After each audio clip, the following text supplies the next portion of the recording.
नमस्कार मित्रांनो, मी आता आपल्या सुधाकरच्या प्लॉटमध्ये उभा आहे. एक 15 दिवसापूर्वी आपण आदामाचं हार्बरसाईड तणनाशक हे गवतावर स्प्रे केलं होतं. उंच असं गवत वाढलं तर त्याच्या काही कंट्रोल ट्रीटेड ट्रायल पण केलेलं आहे.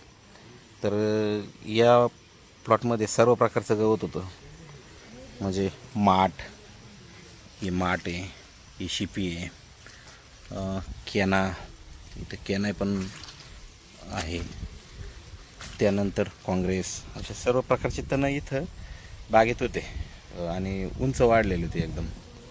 तर फवारणी केल्यानंतर 1-2 दिवस ऊन होतं फवारणी करताना, आणि त्यानंतर कंटिन्यू पाऊस चालू होता. तर पूर्ण गवत तळापर्यंत कुजले आणि कोणत्या प्रकारचं गवत हिरवं झालेलं नाही.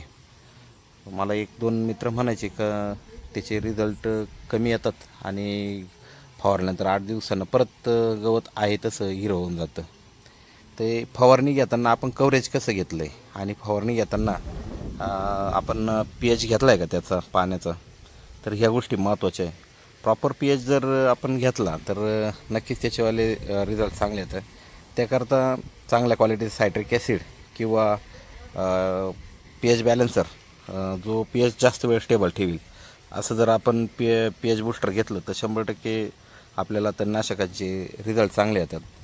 तर या ठिकाणी आपण बघू शकता, आपण 200 लिटर पाण्यासाठी पार्नेक्स 1 लिटर आणि ड्युरेक्स 1 किलो या प्रमाणात फवारणी घेतली ती.